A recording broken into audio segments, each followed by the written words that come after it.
Hey, folks, and welcome to Held Captive Media. I'm here with somewhat Twitch streamers. I mean, whatever. I'm here with Zane and producer Lacey's behind the camera, and we're here to talk about Hausu, or House, depending on, you know, where you're watching it, English interpretation, yeah, all that stuff. So Hausu is a cult classic horror comedy directed by Nobuhiko Obayashi, who before the film had almost exclusively shot commercials, hundreds of them in fact. And Hausu is about a teenage schoolgirl and her friends spending a summer trip at her estranged aunt's country home in rural Japan.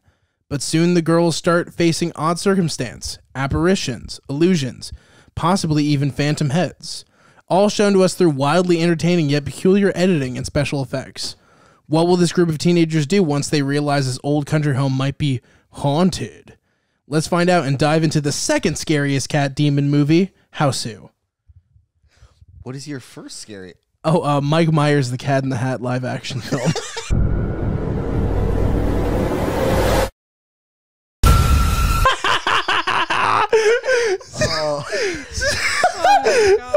Okay, so Hausu. That's the end of the review. No.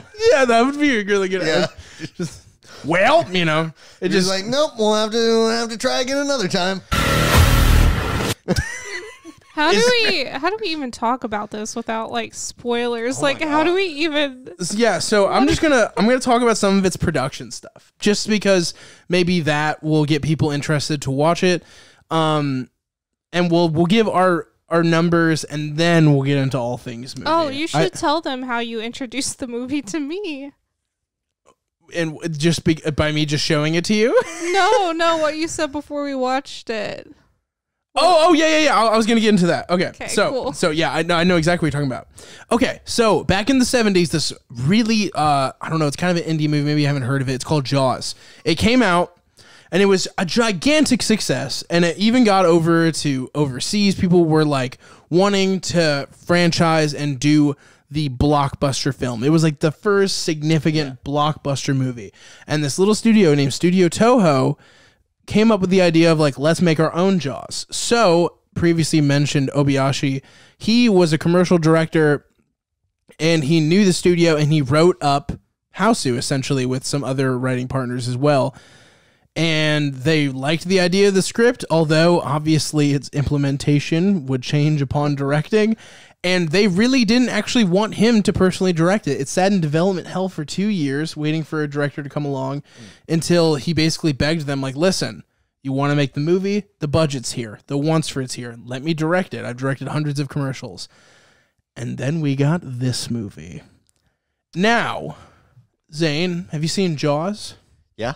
Would you say this is anything like Jaws? There is a can at one point in water that's like, but I think that was more of an homage to Jaws. Yeah. And that was a can and not a shark. So see, and I could also say, like, I would say that, like, if you say you're gonna make something like a thing, like a cultural icon, you don't want to just rip that. So I could understand, like, no, he was saying that he wanted to try to make something as culturally iconic as Jaws. Let me just be clear. The studio was floored when the film was finished. It was put out, and it was critically panned by Japanese critics. But just like the emos did in the early 2000s for Donnie Darko in the United States, Japanese film fans of the younger generation, the generation coming up, the ones dropping acid, were all about this movie. I could see that. And that's what kind of kept it alive, gave it that cult following, and eventually got its Criterion releases and pushes into the United States. This movie's interesting. There's a lot of segments in the movie that doesn't really make a lot of sense. Could be interpreted as pure absurdicism and like is just there to be wild. But a lot of that's actually derived from the fact that most of the ideas that take place in the movie were actually Obayashi's daughter's idea. Yeah. And the archetypes that in which he's describing these teenage characters is different facets of generalizations of teenagers at the time. So that's why every character is named things that are so simplistic, like Mac, she eats a lot. Shout out. Yeah. Professor, she think a lot. Shout out. You know, all of these names, they correlate with their independent their personality. Yeah, which their personalities are really just more their archetype. Stereotypes even. Yeah. He would even go as far as saying stereotypes when describing the film. Well, and I think that also one of the other things that I was reading online about this was that a lot of the storytelling techniques were directly ripped from Kabuki Theater. Yeah. Yeah, and it's like when I was initially watching it, I'm like, this is fucking strange. So but then after the large Kabuki Theater okay. part that you're in reference to is actually a specific scene in the movie, and we'll get into that. Yeah.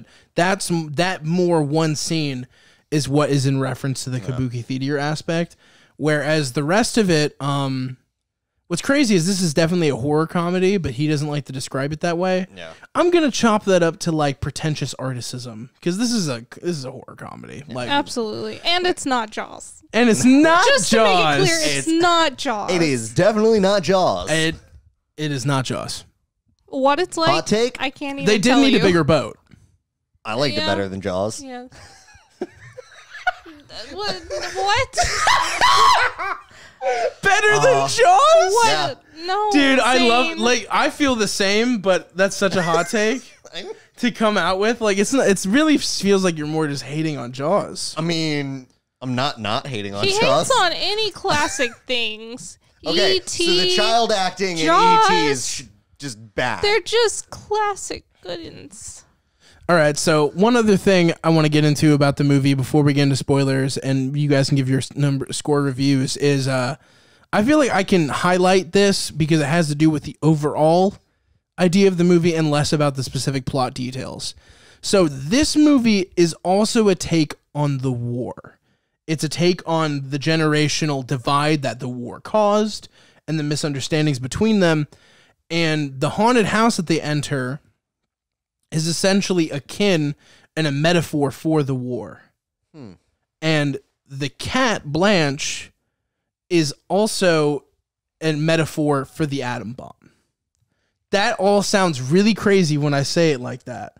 But there's actually a great video essay that goes along with the Criterion Blu-ray that explains some of it, and also some of it has been speculated by film fans. But like the flashing of the lights having the same metronomic frequency as the flashing of the bomb. You know, when like Blanche's cat eyes flash, it's the same kind of flash the bomb did when they during the Kabuki Theater. You know, we'll get into all that. But the movie is also it's about a haunting and everything, but it's also about the younger generation. Like essentially, this ghost is spiteful for having suffered from the war, having, you know, things taken from them during the war and having the bitterness of that. So it's recreating the horrors that this person felt upon its victims. And that's why there's so many different iterations of the Blanche drawn throughout the home. It's supposed to be representative of propaganda war posters, all having different interpretations of the war, but having the same prospect of idea of like, come join the war effort. It's the same effect with the different artistic depictions of this cat everywhere. It's supposed to be appealing to different people. That's super interesting. So this movie is deeper than you think upon original watch is my main point. But that doesn't mean that there's not absurd shit, and I want to get into some of that, but I don't want to spoil any more of the movie. So Zane, on a number score, where do you sit with Hausu? And also, are you glad that I showed it to you? Yeah, I'm super glad that you showed it to me. I'm also glad that you showed it to me last week, so I had some time to kind of process it. We were actually going to review it right after we watched it, and then we watched it, and I forgot how much of a mindfuck it is for people who haven't seen it. And Zane and Lacey were like, "You're high if you think we're going to watch this," and I'm like, "I am." So we just didn't do it. So, which like doesn't really spoil anything, but I think that the best little factoid that you gave me was about the fact that there's like a piano scene where the oh yeah. And you want me to elaborate on that? Because I went deeper. I started singing the song, and then you were like, I was gonna bring it up. I'm gonna say it real fast. So in the movie there is a lot of repeated music. The music was just outsourced to like a band that they had to do the music for the movie, which is so fucking cool because the music is great in this movie. But one of the piano parts in the song is very reminiscent to a certain parade, a parade that is black, to a certain chemical that is romance. My Chemical Romance is Black Parade is so clearly because it's you that, sense like, and in an interview on Smodcast, Kevin Smith's podcast of all places, he was interviewing the Way brothers, and they were actually analyzing the song bit by bit because it was like Kevin Smith's favorite song by them, really the only song he knew by them because he's a boomer. Yeah, but he explained like I was heavily inspired by an obscure Japanese horror film, which at the time of that interview, that the movie was kind of more obscure. Yeah. So even though there's nothing that substantiates that, knowing that the piano key is so similar to Black Parade, and that Gerard Way said he was inspired by a Japanese film. Playing, I started singing that song, and I was he like turned to me and he was like, I was wondering if you were going to catch that. I was going to talk about it on the pod. We totally just didn't go see My Chemical Romance recently. Yeah, that probably. Do you think that helped? I think it helped. Did they play it? Yeah. Oh, so yeah, of course they played it. You say of course, but like that was in the past, dude. I wouldn't be mad if My Chem was like, we're not doing anything from Black Parade. Which let's to get it out there, like the most punk show that I've ever been to is that My Chemical Romance show, and I've been to just straight up punk bands. Oh, dude, we got to go to a Misfits show. Yeah, but yeah, that'd be hype. It was so. Also, watch our review of SLC Punk. What's up? Yeah. But what's your number score? You're right. The number score. My number score. Bruh. I would go ahead and give this a 7.5. It's weird. It's better than Jaws. Yeah. As good as Brightburn. Is that what I gave Brightburn? I think it is. I might be talking out my ass. It might have been a 7 and not a 7.5, but it was something like that. I'd say it's between 7.5, 8. They're probably on subsequent watches. I'm gonna enjoy it more and more. I've seen it once. I enjoyed it. It was fun. It was weird.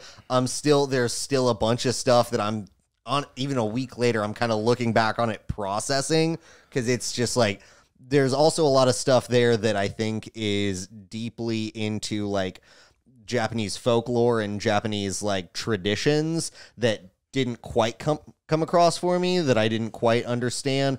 But it's there's so much different colloquialisms, things that you just don't pick up on culturally. There's so much to love about this movie. It is such a fun, weird ride. I would absolutely if you're trying to convince somebody to get into just weird, obscure shit, or you're just really wanting to throw some weight around. Yeah, or you're just at a party, everybody's drunk, you guys want to watch a bad movie that's cool but kind of crazy. Yeah. This is that movie. And by the way, it's not bad. No. But for people who don't understand it, it is wildly absurd, and that in itself is entertaining before even understanding the finer points of it. That's kind of the art of it. Yeah. So anybody could watch this and be like, wow, that was an experience. Yeah, absolutely. So yeah, I'm going to go ahead. I could bump it up to an 8. I'm going to stick with 7.5 because that was just initially what kind of came out. But yeah, no, I thought it was amazing. I definitely say go watch this movie. It is wild, and you will have such a fun time. It's on HBO Max. Shout out. Yeah. Lacey, what did you think of it? Well, the number wise. I will first say that I have never seen a film like this before. I don't know that there's anything like it, and for that reason, it's so hard to kind of give it a normal number scale because I think about everything, how the movie was made, the plot, the editing. The editing is wild. It's wild, and it's just so peculiar in its choices. And while watching it, I'm like, do I love this movie? Do I hate this movie? I don't know. And after about a week of processing, I think I like it. It's so bizarre, and I think you should watch it at least once. I don't think this is going to be one that I rewatch on the reg. No. It's a lot to take in. It's the longest. It's such I didn't know that it's it was an hour 30. It's an hour 30. Yeah. And the thing is, it feels super long because it kind of is like a haunted house. It's relentless. And it's ongoing, and there isn't really a lot of breaks for plot, character development.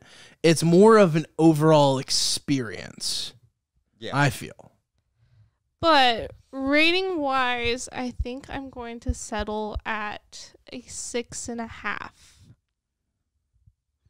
So my rating's gonna be a little more positive than theirs. But to be fair, Ours aren't I've seen it. It's Yeah, over. yeah. It's over standard. But I do want to point out that I have seen it more times than them, so I've had more time to roll it over and decide my feelings on it. And I definitely feel better about it this third time watching it than I did the second time. So it does change. For me, it's like a 9 out of 10, but like so close to an 8 because of how absurd it can come across and its lack of rewatchability, you know, because you need to let it breathe before you retackle the film, and like that is notable. Yeah. Like we definitely aren't going to see this movie again for probably years, and probably not with each other. Yeah. That's just how it is. So I would say it's closer to an 8 than a 10, but it's like a 9. But it's a 10 out of 10 experience. Yeah. I think you have to see it. I really do. It is. Especially if you're a horror fan. And my rating's probably more closer to a 7, but it's so wild. I think I'm going to have to say with the There's so 6.5. much borrowed here. Like, I feel like this is one of the first movies where they highlight the creepiness or the intensity of a scene by, instead of playing something scary and horrible, they play something eerily cheerful. Yeah. But in the context is that you're looking at the screen and you're like, I know that this is fucking fucked up and awful. Well, and also, but man, it's really cheerful right now. So how should I feel? Is this kind of the start of the Japanese schoolgirl horror? I think it is. People argue with me about that. I think it is. I think in a big way it is. I could definitely see this being like the start of that, or it might be because it feels like the same way. Another review. I don't know if we've dropped it yet, but the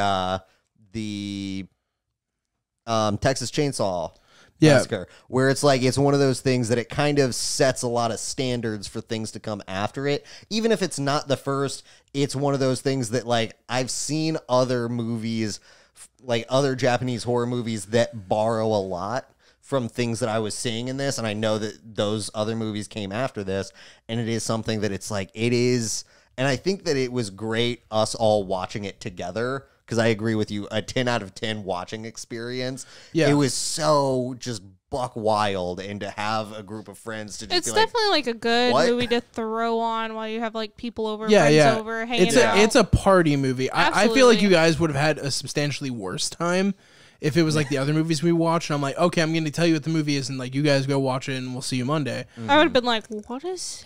You're like, what the fuck did he just have me watch? What the fuck did he just have me watch? It's like with Under the Skin, where Under the Skin. Like 5 minutes into it, producer Lacey looked at me and she's like, "You have fun watching the rest of it," and then she stuck through. I was a little nervous at the front. I thought I was going to see things I didn't want to see. But it's wild. It's wild that like we've done these many movies together, and you're still like, I just don't know. Maybe Logan's going to show me a movie that's going to be just the fucking worst. Hey, why not? I haven't done that quite yet. We can get to it. But I was gonna say I promise you I will. Yeah. Because that's what good content is. We'll go ahead and just post just some ridiculous fucking movies. We'll do Kicking It Old School with Jamie Kennedy. You know, then she'll know that there are way worse movies out there that she never wanted to know about. Anyway, we should just dig into the spoilers now because I feel like we're getting to it anyway. Yeah. So we'll be right back. We're gonna get into the nitty gritty of the characters and the details of the movie and all that good stuff.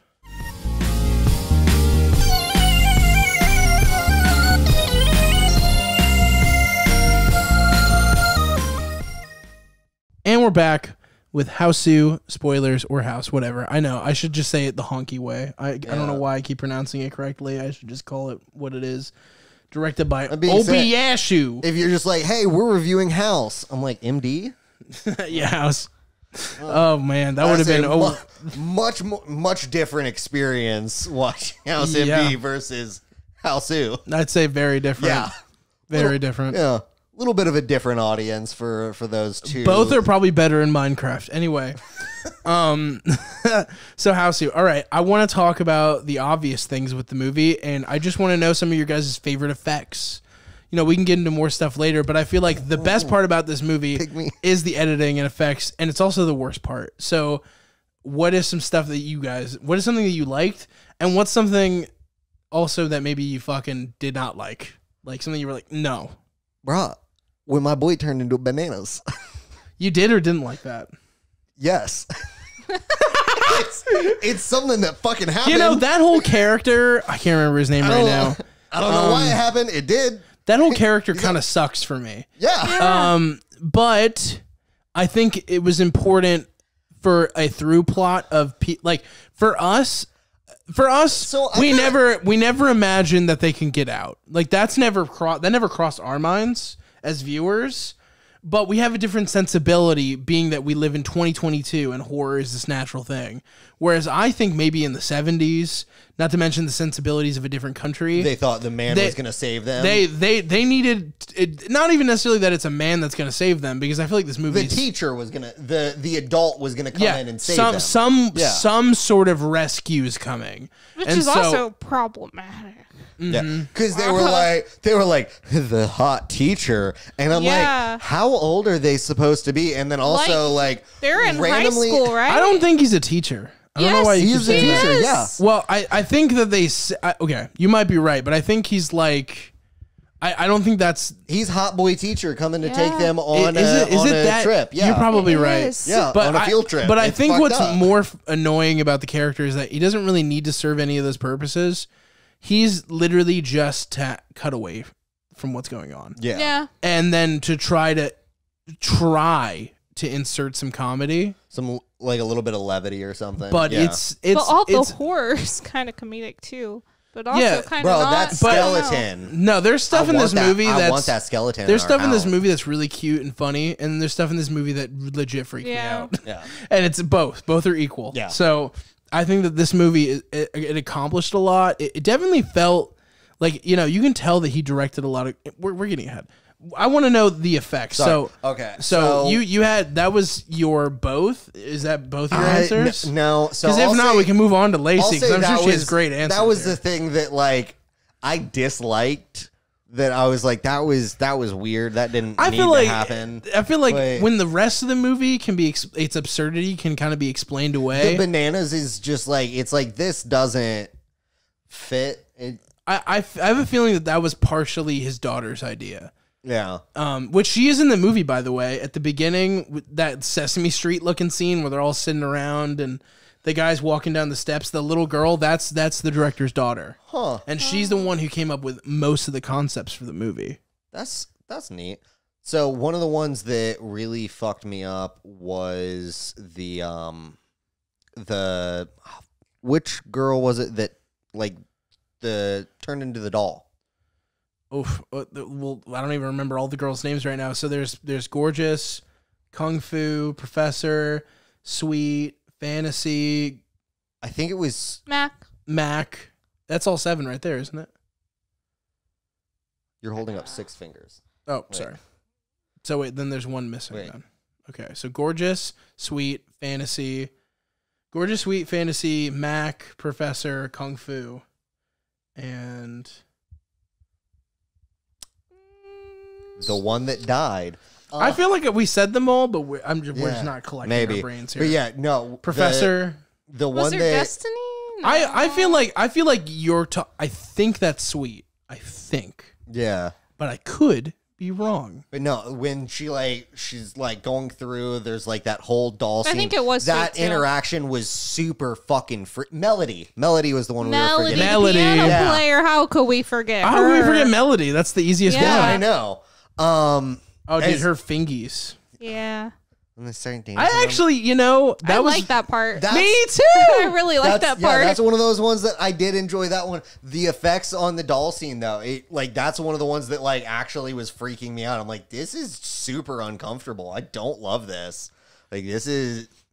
I loved it, but I was don't. Well, the thing is up until the watermelon decapitated head switcheroo scene, the movie is not creepy much at all, and then it just starts random being things where it's like, oh, a little the harsh and chandelier scary. throws a dagger at them, and then Kung Fu swats it away, and they're like, let's clean, and it's like, also, what the fuck? One of the things I did love was music. the music, Kung Fu's music, and her editing. Music. In the middle of this movie, she just gets her own theme. Bro, that's it's fucking hype, dude. Kung Fu is a queen. Put respect on that name. The name Kung Fu. Yeah. So what were some stuff that you were into and not so into? Okay, I'll start with the not so into stuff. I would love you to start there. So I'm gonna mostly talk about the editing. The beginning. Producer Lacey, you talking about the editing? Surprise, surprise.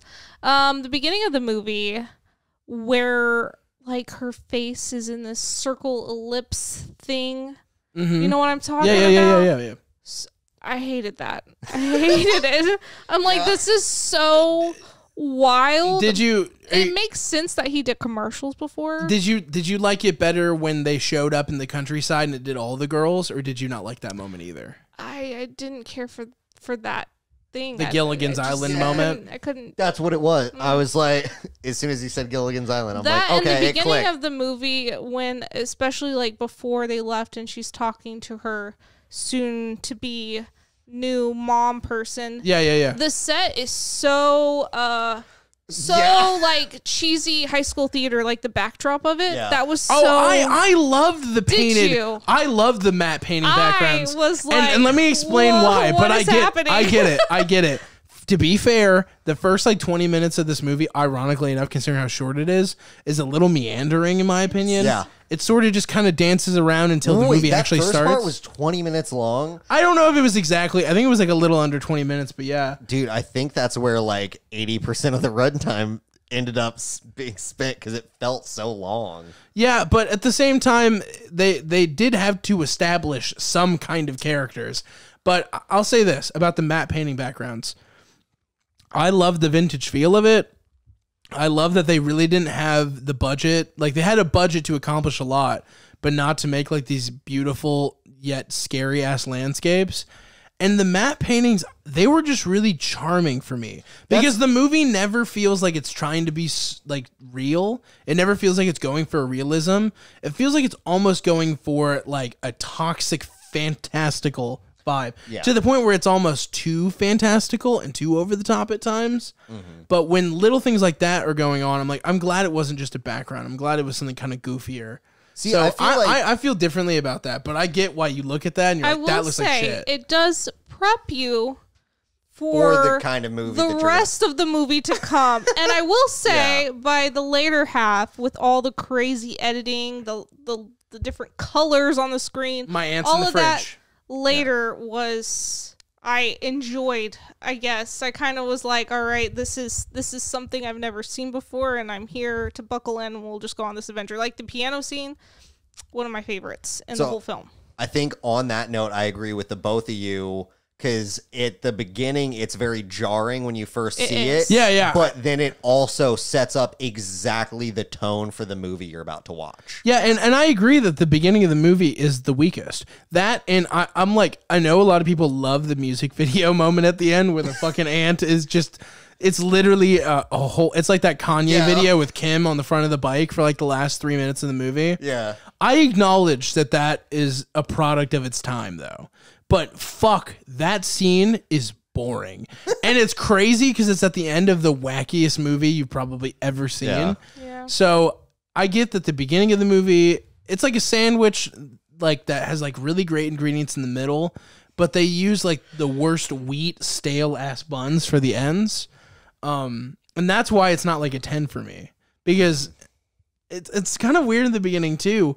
There's so much time where they reintroduce all these like characters' names like 40 times. They're like, this is Professor. And they're like, guess what, guys? This is still Professor or Prof. Well, we forgot Melody, so maybe. Well, maybe to be fair, you guys have seen, reintroduced. that's really on me. You guys have seen the movie one time. Yeah. It's on me, but I remember all the other names. But also, I think that because, like, since he said that he was wanting it to be like Jaws, like a genre-defying, like, it can go over the seas. I feel like he just said that to make his movie, but yeah. But also, like, he went through, he named the characters for archetypes. But I feel like, especially with how short the movie is, having, like, their names be, like, their personalities also helps. Like, you know the characters before they even really it gives you exposition and character development right out of the gate. It just takes care and the of thing is like, yet again, it's a part of a bigger like metaphor and visual. You know, this guy was working in Japanese commercials. If you've ever seen a Japanese commercial from the 70s, it's fucking insane. Yeah. It's like, you know, they're dancing around, maybe someone gets stabbed and it's like Pepsi. You know, like that's how every one of the commercials are. It's fucking ridiculous. Or Mentos, lime cucumber, and it's like a visual of like Somebody women gets shot out of a cannon. yeah, and like they're getting shot. Yeah, exactly. It's absurdism, but I think what makes the movie really cool is that generally you can trace back every ridiculous rendition and idea to a bigger core idea, and the way that he's deciding to tell the movie and tell the story is what makes it interesting and absurd and wild. It's just his vision packed in with the very, in my opinion, like strong metaphor that he was trying to pass along. With that being said, you have all these. Oh, I was gonna say. Oh, I just wanted to add this one thing. With that being said, with all of these, I do have a huge issue with the movie, and none of us have touched on it. But if you want to finish your thing, I can wait. What was your good? Your good. I already said the piano. I like towards the end the piano, with the crazy lights and stuff. By the time it got into the later parts when they were in the house, I kind of accepted the goofy editing and stuff. I loved the phone. I loved the phone scene. That was because that was one of the ones where it was like, you know, it felt like it borrowed a little bit from Black Christmas, and it had like just this eerie phone call, and like you don't necessarily know the context yet, but it's of people, it's of them all screaming later in the movie. Oh, I took that as like her past victims. No, these were the upcoming ones. Oh, that's so fucking cool. I did not get that first watch. Again, that's one of those things that we get on subsequent watches. I will say I love the skeleton and I want 30. The way they orchestrated that skeleton too, you know, the tricks that they implemented and the way that they went about some of these special effects are techniques that are not used today, probably for the best, and weren't even used at the time. Yet again, probably for the best, but it really fucking worked for this wacky ass movie. It fits so well in the movie, yeah. So, but one of the things I don't like about the movie, and it's gotten worse upon subsequent watchings, and I'm fully aware that this could be a cultural issue, and I'll get into that. But like all these girls are supposed to be in high school, and there's a lot of full frontal nudity. Yeah, there's a lot. And like, don't get me wrong, like I watched Dragon Ball. I've seen Goku's dick. I understand that this is a cultural difference, but there's still a lot of it. You know, there's still pretty much most of the characters, even Kung Fu, even like that was one of those things that like you see tons of nudity I feel like in this it movie. happens more towards the end of the movie. Right there at the like last 30, like 15 to 30 minutes. It happened like, with Gorgeous. Yeah. So much at the end too. Like after she was taken over, like she literally just like took her breasts out. And I understand yet again cultural differences. Yeah. Maybe I'm not understanding. I feel like that part was kind of shocking because like I feel like watching the rest of the movie, you weren't expecting that. Like it wasn't like a part of the plot or anything. It was just kind of like there at the end. And it wasn't just like breasts either. Like they showed everything on a lot of these girls. And the thing is, all the most of these were models and full grown adults. But it's more like they're portraying high school students, and you know, implied nudity for high school age students in cinema is something that people have kind of rolled their eyes about and just kind of gotten over, and it's like whatever, it's an element of storytelling. Sometimes kids fuck, it happens, but when you're showing it in this way, it's a little uncomfortable. And so whenever that would happen, I would feel myself physically cringe. Like, I'd be like, this is fucking weird. Why are we looking at this part?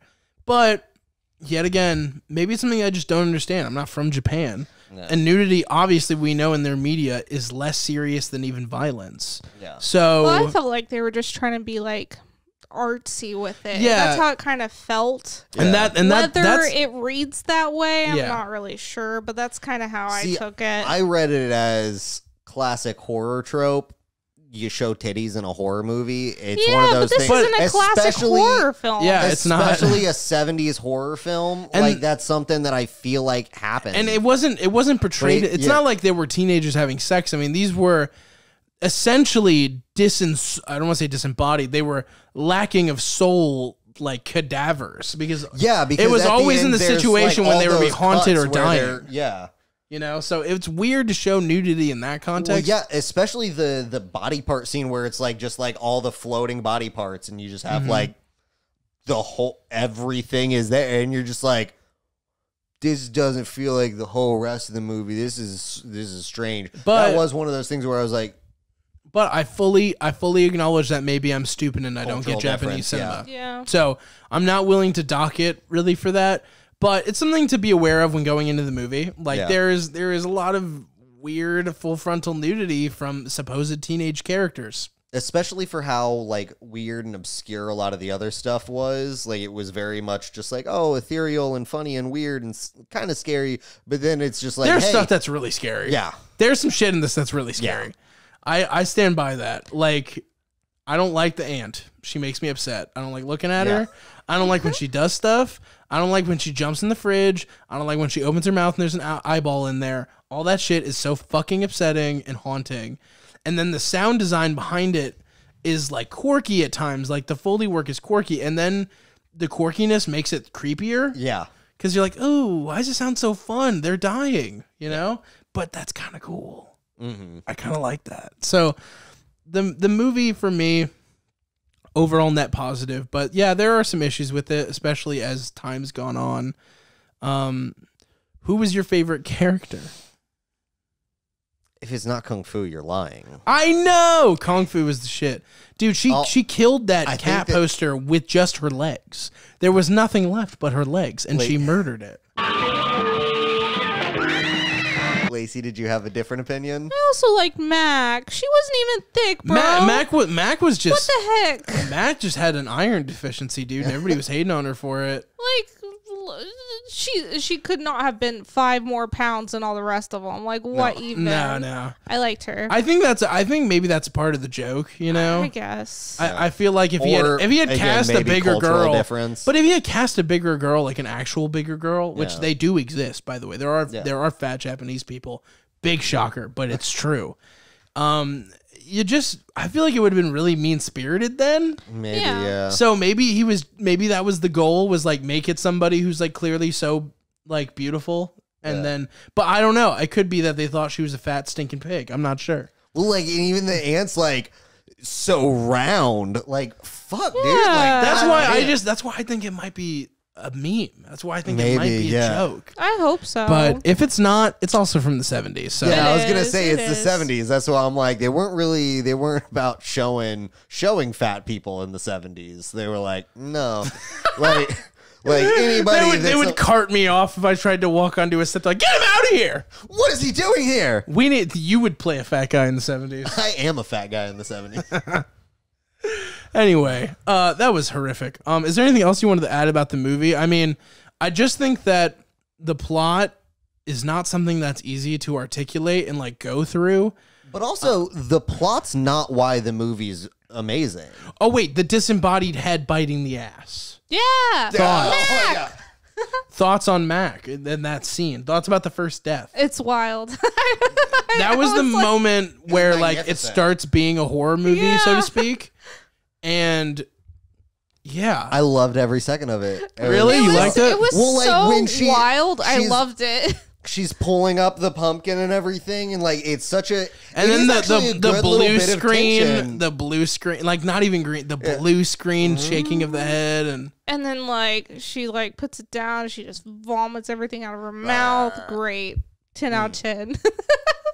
oh, dude. Well, and then It's crazy. as they're eating the watermelon, like you get the weird like disembodied screams, and you get all the other weird shit that starts happening with it, and it's like That's it's when like, I'm like, that's when okay, I'm like- this movie is like, there's a turning point here. Yeah. And it's going to start making more sense and becoming more of a horror movie. Not that it made like perfect sense. It but, didn't. you know. I mean, to say it didn't make sense is fair, but to say that it did is also fair. Yeah, that's what I'm like. It has a was- congruent story, Yeah. but what the fuck is that execution? It's wild. It's wild.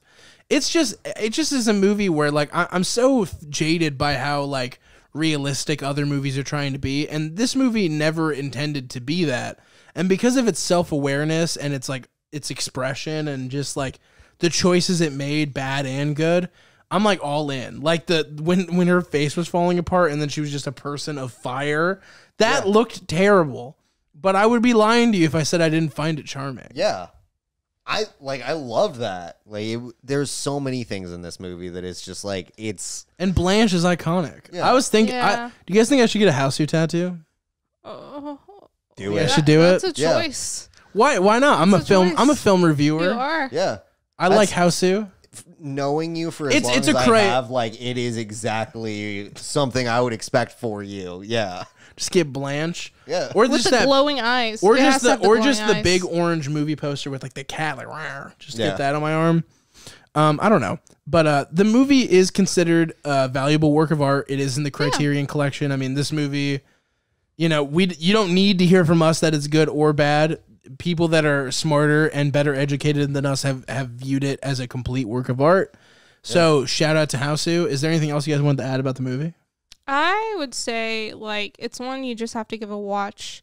Whether you like it or not, I think you should just watch it.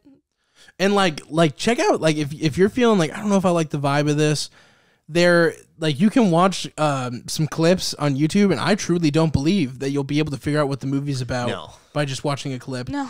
And the music is on YouTube too, and the music was all done by this one band, and just some random band, and they did so great. Like, it's so creepy, and it adds so much to the movie, and clearly My Chemical Romance liked it. So listen to the music as well. It's just a great piece. I think you guys should watch it. Yeah. I do. All right. Great. Are we playing a Yeah. game? Yes, we are. Alrighty. We'll be right back with a game.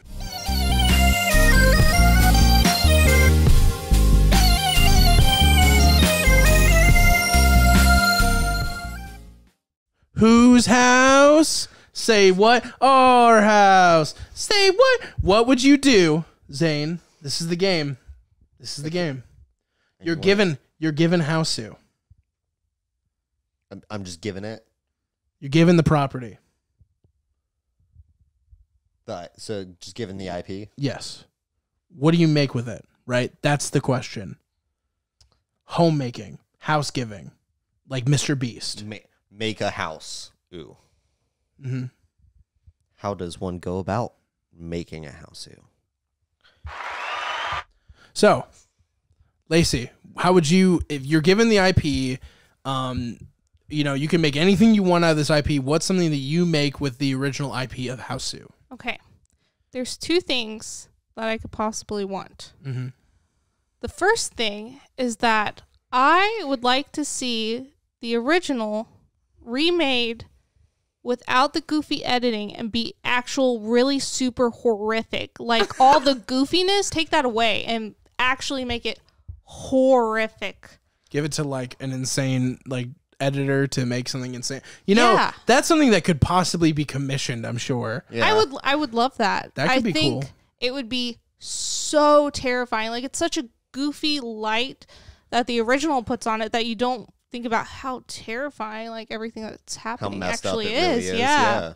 Or take it and all of its goofiness, make it like 2020 version of it. Like, just rip it and throw away the 70s and put it in today's with all the goofiness. With you make it like a meme. Yeah, sure, yeah. Yeah, that could be cool. Or like it put did in today's cultural stuff with it. Somehow put that in. Like, just make it about like the culture and like the significance of like current events and everything. Yeah. Spin that. Something I didn't mention in the review earlier is that I feel like this has the first cat remix video in it with when the cat's running on the piano and it's remixing to the song. That's like the first YouTube cat video ever. You know what I mean? Yeah. Like, keyboard cat ran because Blanche haunted. Anyway, Zane, I love those ideas, by the way. I love both of those ideas. I think that doing a modern interpretation would be so fucking wild. Yeah. That you'd have to get somebody really good at writing. And you could do some really goofy get like Ari animated Aster, stuff. Yeah. who did Hereditary, because he's making a horror comedy right now. Oh. He could make a really good Yeah. fucking Hausu remake. I think. Yeah. And So- what were your ideas? So I kind of went with a different spin on it. So take it out of the house, but keep that same kind of like goofy, like 70s almost feel. It doesn't have you can obviously update the techniques and everything, but keep that same kind of feel for all of the different stuff, where some things are just like obscure and weird things are happening, and like things like the banana cart thing happens where it's like it doesn't quite make sense, but it's just like it's scary because it's strange, but put it into like a new sort of like context, something that kind of builds off of maybe some like newer fears. Like a lot of the stuff with this one was based around like, oh, the older house, all of the stuff unmarried women, all shit of like the stuff that. coming out of the war. Put it into like, it's a schoolgirl horror movie, so maybe put it into a school and talk about like the social pressures for continued education and like all that stuff, like the way that the suicide rates go up just astronomically in Japan during like test seasons. It's one of those things that you can just really like put it into like a cram school setting where a bunch of kids have to like, they've got to get better at testing, so they've got to be forced into this like weird cram school because that's all that they could afford, and then just like go really weird and they can't get out, and it's like all based around studying and then social pressures, and just do something absolutely goofy but kind of update it for the new horrors of what are happening in the culture. I vibe with that. Yeah. Try to, because I feel like the movie is so in the 70s that might be a cool idea to try to do the absurdity, but make it more relevant. Yeah, you keep it, and you could call it School Hausu. School Hausu. Oh my That's gosh. horrendous. Yeah. All right. What's up? I'm ready for my two. Okay. First off, if you guys didn't know, PewDiePie, famous internet YouTube gamer and race. No, I'm just kidding. Well, I mean, maybe. He said that this was his favorite horror movie. So I thought, what if you made a point and click video game out of the Hausu plot? Something really scary, terrifying, and you can add different things to it. And the goal of the game is try to get all 6 girls out without dying. Ooh, I would play that. So almost like a Nancy Drew mixed with an Until Dawn or something. And the thing cool. is, you start fucking with the rules of the point and click. The game plays back at you. It shuts down by itself to fuck with you. It downloads not dangerous but files onto your computer for you that are scary. It like fucks back with you. I think that would be super cool. That would be I do have a second one I want to say too, but go ahead. I know the game we just played that did that kind of a little bit. Yeah, the what was that called? It was the card game one. I know, where it and like I can't takes think of it over right now. your computer and everything. Like you'll be like playing the game and it'll be like you're going up against a computer in this card game, and it's like, oh hey, I see that you'll use this file, and it'll take a file from your computer and turn it into a card and I can't in think the of the game. name. And it's like, if this card dies, I delete that file. And it's like, fuck, what? It ends up like re-uploading it under a different name in a different folder or something, so you can go back and find, but it just fucks with you. And it's like, I love weird shit like that. Where Yeah, it's such an absurd movie that to try to turn into a game, it has to be absurd and break the rules too. Yeah. Like, I want the pause button to not always work, like scary things to come up in the pause screen by itself. I want it to essentially be a giant disclaimer at the beginning, like, if you're not okay with being essentially haunted, don't download this game. And that will make everyone download it. Yeah. So that was my first idea. And then my second idea was, there's an absurd plot line here. There's such a big cult following. There's so much dramatics on display. How's about an onstage production of Hausu? They could even use the original set. They can use practical effects because they're doing it on stage. It'll still be kitschy and over the top, and they can make the meme like, in order for the ghost to come in to like wrangle down a ghost manually on stage and make a big joke out of it. Make a big joke about how bad the production is, because that's kind of what Hausu in a way is also turned into, where people look back and are like, these effects are terrible and charming as fuck. Let's do that with a stage production. Like a better version of The Room. where it's like people go to it for how absurd it is. Well, yeah, they go to it for how absurd it is, but it still ends up being scary and good. Exactly. It just takes that talent to create that. But the main point I'm trying to make is audience interaction. Yeah. Because the one thing that Hausu lacks is that it is an experience. How do you elevate an experience? You experience it as well. Exactly. Yeah. I feel like that's a good idea too. I feel like the only thing that would be missing is some of the weird like on-screen effects. But I guess you could do it with lighting. They can do it with light, that. and the effects are replaced by what they have to use to make up for it, and that's a totally different hilarity. And they can't use a real cat, so they have a guy dressed up for Blanche. Oh, okay. You know what I mean? You sold me. Yeah, exactly. Doesn't it sound so good? It does. Yeah, and it'll be a full Hausu. Oh. Oh, there we go. I say Lacey's the only one not making puns. She's like, guys, for the we're best. a serious podcast. We review movies in a very adult manner. Could you imagine if we were like prim and proper, like Ebert and shit?